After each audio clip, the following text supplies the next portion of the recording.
Ya, assalamualaikum warahmatullahi wabarakatuh. Kita lanjutkan materi untuk desain grafis. Jadi sebelumnya kita sudah belajar tentang beberapa unsur desain grafis. Di antaranya ada tipografi yang sudah kita perdalam di minggu sebelumnya. Walaupun kita masih perlu membahas lebih lanjut, namun sebelum kita membahas lebih lanjut tentang tipografi, kita akan bahas terlebih dahulu tentang dua hal yang sebetulnya nanti akan kita lakukan di desain grafis kalau kita nanti berjumpa di tatap muka, yaitu tentang mengedit atau membuat gambar vektor dan nanti mengedit gambar raster. Nah, sebelum kita membahas cara mengeditnya, tentunya kita harus tahu dulu pengertian dari vektor dan raster. Nah, kita bisa googling ya, sudah banyak penjelasan tentang vektor dan raster. Kita coba di pencarian teratas saja dulu. Kita lihat di sini vektor. Vektor adalah gambar yang terbentuk dari sejumlah garis atau kurva. Garis ini tidak tergantung oleh banyaknya piksel, sehingga apabila dilakukan pembesaran tidak akan kehilangan detail dan juga gambar tidak terlihat pecah. Itu vektor. Jadi kalau vektor itu ibaratnya dia bukan dari piksel, bukan dari titik, dia dibentuk dari garis, kumpulan garis. Sehingga ketika kita perbesar ya, simpelnya kita perbesar, kita zoom, maka dia tidak akan pecah.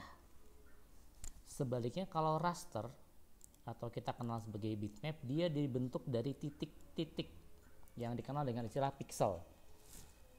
Piksel ini nanti tergantung dari jumlah pikselnya yang mengakibatkan dia pecah. Jadi ketika kita zoom terus-menerus pasti akan pecah.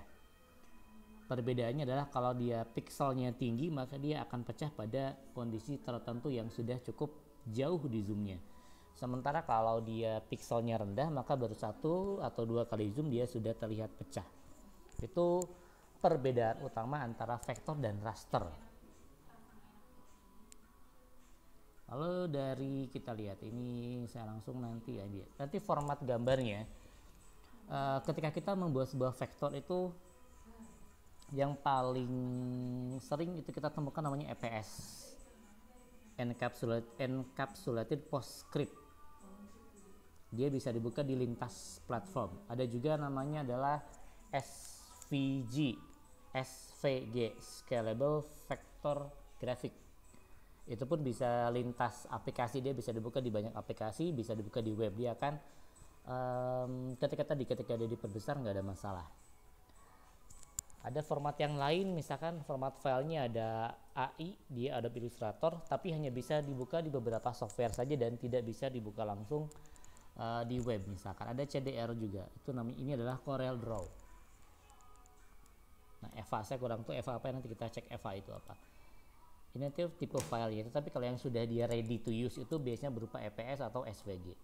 Sementara kalau AI itu dia hanya pada saat dia diedit atau pada saat dia dibuat, itu formatnya bisa berupa AI atau Adobe Illustrator atau berupa Corel Draw, CDR. Kalau bitmap itu tipe filenya yang sering kita temukan namanya adalah JPG. .jpeg atau .jpg, ada juga .gif, ada .bmp atau .bitmap. Nah, kalau PSD ini sebetulnya dia masih berupa format mentah, jadi nggak bisa kita sebut bitmap juga, dia masih berupa file editan. Ini diedit menggunakan Photoshop, makanya namanya adalah PSD, Photoshop Draw. Hanya bisa digunakan di Photoshop dan beberapa software yang support. Kalau file jadinya, saya sebut sebagai file jadi, itu ada yang ini. Ini berupa file jadi yang bisa dibuka di lintas software.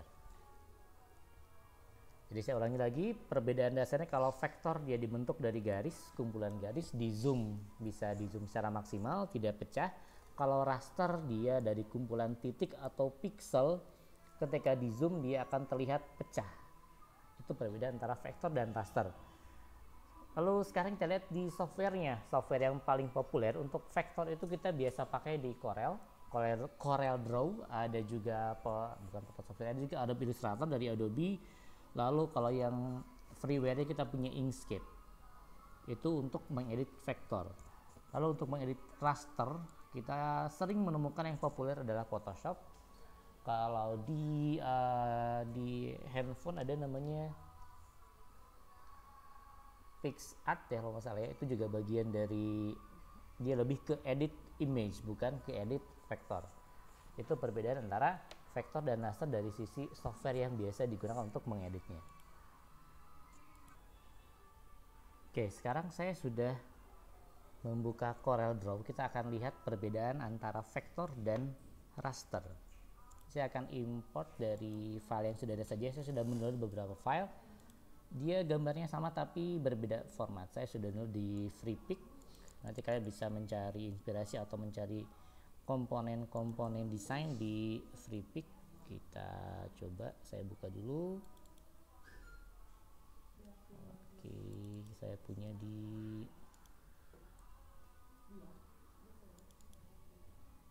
misalkan ini saja. Saya punya, ini ada dua file ya. Ada EPS. EPS ini adalah vektor. Lalu ada JPG, ini file raster. Kita lihat. Yang pertama untuk vektor, saya akan import.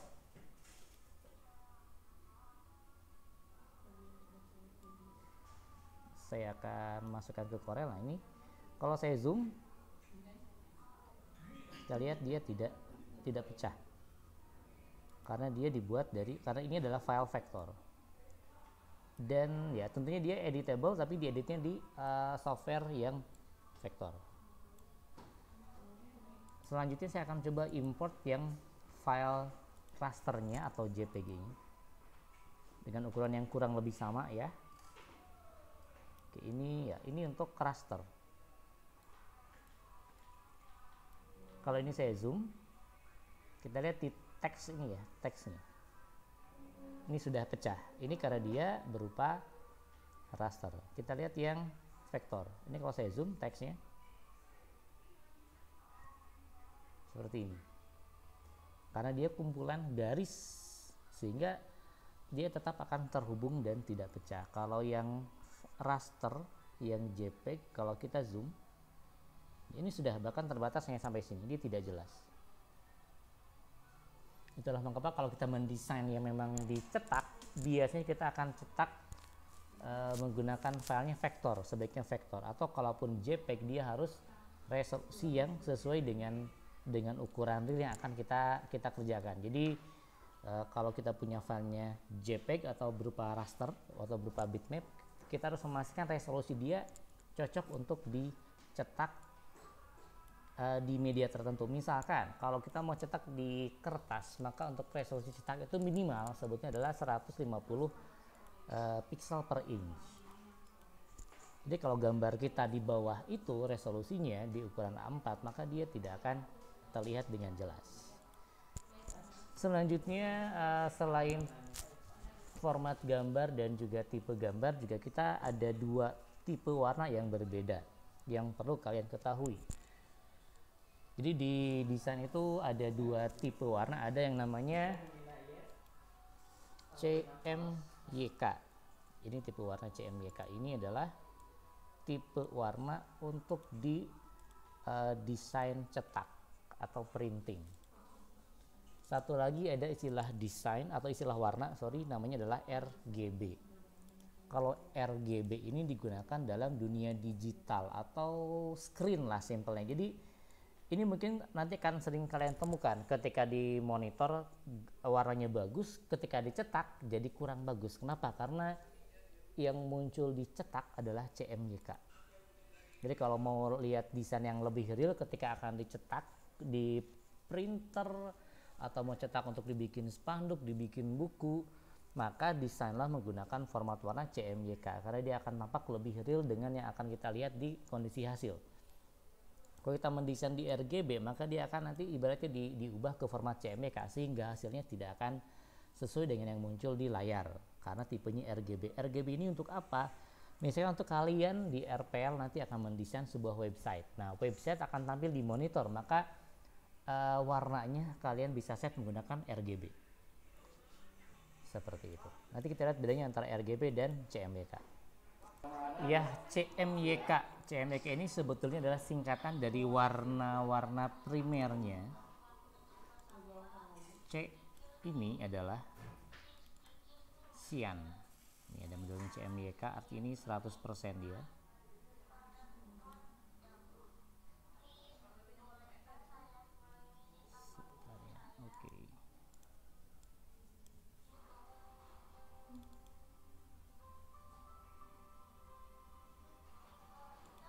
Kalau kita bisa pilih di sini ada cyan, ini C, cyan, M-nya dari magenta. Nah, ini magenta. Y-nya dari yellow. K-nya sendiri adalah black. Ini adalah warna primer di warna cetak. Ada cyan, magenta, yellow, dan black. Ini biasa kalian temukan di tinta printer. Ada birunya pasti seperti ini, di dalamnya cyan, ada magenta, yellow, dan tinta hitam. Kalau RGB ini dia spektrum warna cahaya atau spektrum warna yang bukan warna cetak. Warnanya bukan ada di sini. Nanti pilihannya itu dia adalah modelnya model RGB. Kita lihat misalkan ini sudah RGB.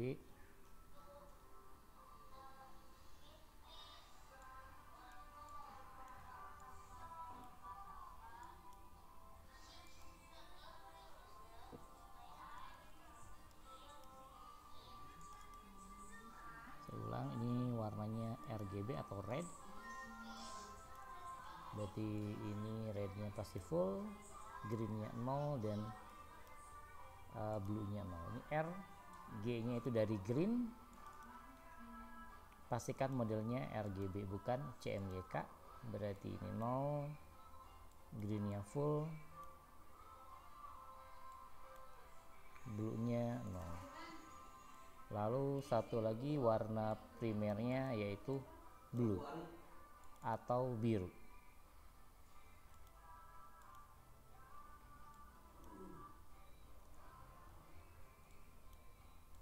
Ini adalah warna blue di model RGB.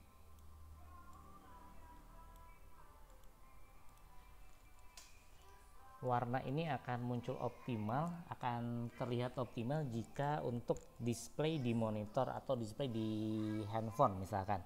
Jadi warna RGB ini tidak bisa kita paksakan untuk dicetak di model CMYK atau model printer.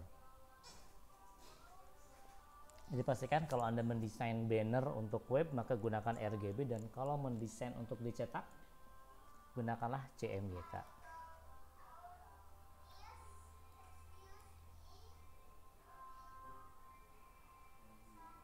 Ini dia, kita bisa lihat perbedaannya. Seperti yang sudah saya jelaskan, yang RGB ini kalau kita cetak paksa di kertas maka outputnya atau hasilnya akan berbeda dengan tampilan di desain.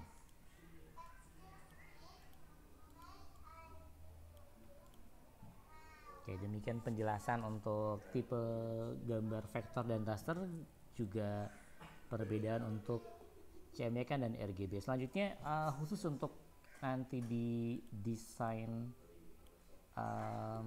di desain web atau bahkan di desain grafis ada yang namanya color code. Kita bisa googling, nanti ada istilah color code. Jadi selain kita memilih warna secara langsung, juga nanti kita bisa menggunakan color code.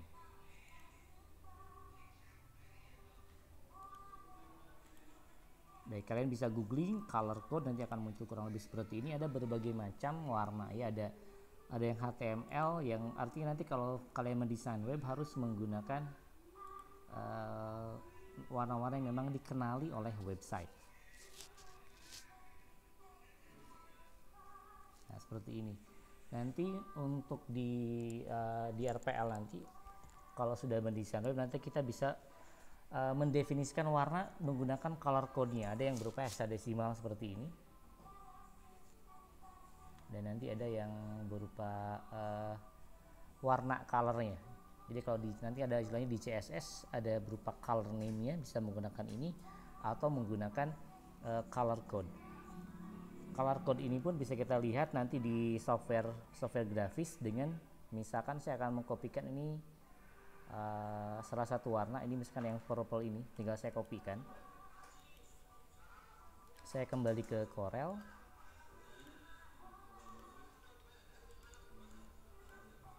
Nah, kalau saya ganti warnanya, ini misalkan tadi tidak ada warna, saya kopikan warnanya ke yang ini ada fill.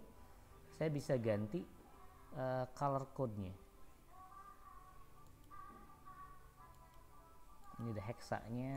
Oke, sebentar. kita ubah dengan color code ya.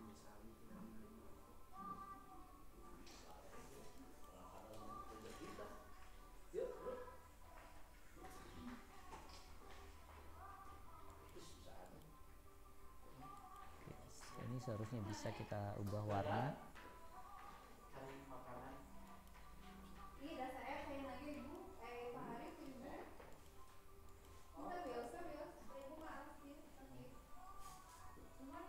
Oke, sebentar.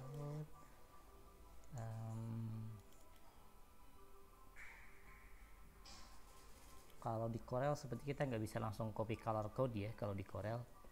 Jadi untuk color code itu dia akan dikenali, yang bisa kita langsung edit color code ini adalah dari di Photoshop. Saya coba dulu ya. Ini kalau saya ubah tetap yang muncul model, walaupun ada color code dia muncul, tapi kita nggak bisa langsung input by color code-nya.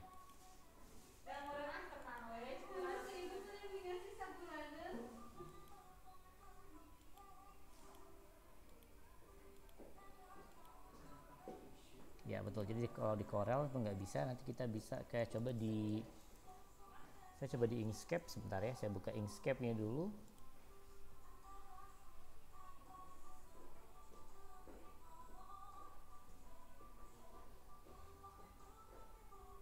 Kita coba di Inkscape.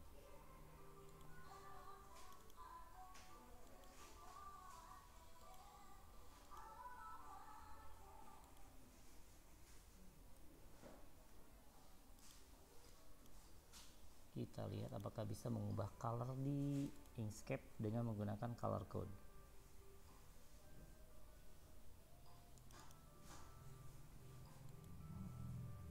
Nah, kalau di sini bisa ya. Ini ada, saya tinggal copy ke sini color code-nya, maka dia berubah. Di Photoshop juga sama, kita bisa, misalkan saya mau ganti warna pakai warna HTML, saya mau lihat tampilan saya sedang mendesain web, saya mau pakai line, kita bisa gunakan ini. Saya kopikan color code-nya. Saya kopikan color code-nya. Sebentar, nah ini saya mau menggunakan yang line.